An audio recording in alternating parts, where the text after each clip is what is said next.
আসসালামু আলাইকুম, সবাই কেমন আছেন? আশা করি ভালো আছেন। আজকে অনেক দিন পর বরকে নিয়ে ঘুরতে গেলাম একটা নদীর পার। একটা পার্ক আছে, সেই পার্কের ভিতরে টিকিট কেটে ভিতরে ঢুকলাম। তো পরিবেশটা অনেক সুন্দর, ঘুরে ঘুরে দেখতেছি।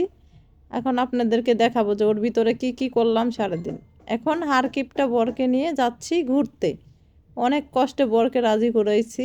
এখন রেডি হচ্ছি, হয়ে যাবে সে আমাকে নিয়ে হেঁটে।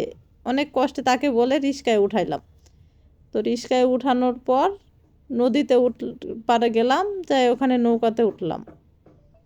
উঠার পরে নৌকা থেকে একটু পানি নাড়াইতেছি। খুব ভালো লাগতেছে, অনেক দিন পরে নৌকাতে চললাম। তো একটু ভয় ভয় লাগতেছে, আমি নৌকাতে উঠতে পারি না, অনেক ভয় পাই। তাও আজকে উঠলাম। ওঠার পরে এখন যাচ্ছি নদীর পার। তো চলে আসলাম, নদী পার হয়ে এপারে চলে আসলাম। এখন সিঁড়ি দিয়ে উঠতেছি উঠতেছি আর ভাবতেছি যে কোথায় যাব। এখন এই যে আমার হাজব্যান্ড ওখান থেকে নিয়ে আমাকে এদিক ওদিক নিয়ে ঘুরতেছে। উনি পার্কের ভিতরে যাবে না, ওনার টাকা খরচ হয়ে যাবে। তো আমার মেলা কষ্টে পার্কের ভিতরে ঢুকলাম টিকিট কেটে। এখন একটু ঘুরি, পরিবেশটা খুব ভালো লাগতেছে, ঠান্ডা ঠান্ডা বাতাস। অনেক দিন পর একটা গড়িয়া দেখলাম, অনেক স্বাস্থ্যবান। ওর সাথে একটু মজা করলাম, একটু হাঁটাহাঁটি করলাম। এখন যাচ্ছি, দেখে এখানে জিরাফ, হাতি করে আছে। তা গাছে করম চা হয়ে রয়েছে, সেটাও একটু দেখলাম। তা ওখান থেকে করম চা একটা ছিঁড়লাম, ছিঁড়ে খেয়ে এদিকে আসলাম। দেখি একটা ঝর্ণা, পানি পড়তেছে। তো অনেক জায়গাটা অনেক সুন্দর। বসে বসে গল্প করলাম দুইজনে। গল্প করে এখন একটু হাঁটাহাঁটি করতেছি। হাঁটাহাঁটি করে এদিকে আসলাম, এসে দেখলাম কয়টা হরিণ।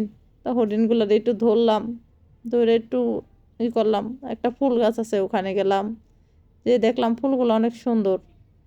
দেখে এদিকে আসলাম, এসে দেখি আবার একটা করমচা গাছ।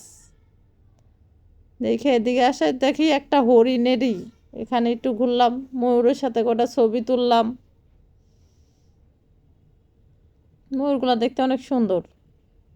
দেখে এদিক থেকে আবার চলে গেলাম হরিণের কাছে, যাই হরিণকে কিছু খাইতে দিলাম। সারাদিন না খায় রয়েছে, কটা ঘাস দিলাম, তা দেখি খাইতেছে অনেক সুন্দর। দেখে এখন আমার হাত সহ মনে খায় নেবে।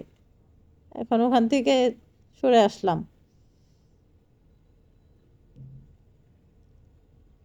আসার পর ওদিক থেকে ঘুরে আবার এদিকে আসলাম, কটা ছবি টবি তুললাম ময়ূরের খাঁচার সামনে। ময়ূরকে ডাকলাম, এদিকে আসো। তো সারাদিন ঘুরে মুড়ে এখন এই যে আবার নদী পার হয়ে চলে আসতেছি বাসার উদ্দেশ্যে। নৌকাতে উঠলাম, বসে বসে চলে আসতেছি। অনেক দিন পর বাইরে বের হইলাম, ভালোই লাগলো। এই যে ঘুরে ঘুরে চলে আসতেছি। লাস্ট 20 টাকার ঝালমুড়ি খাইতে খাইতে বাসায়। আল্লাহ হাফেজ, সবাই ভালো থাকবেন।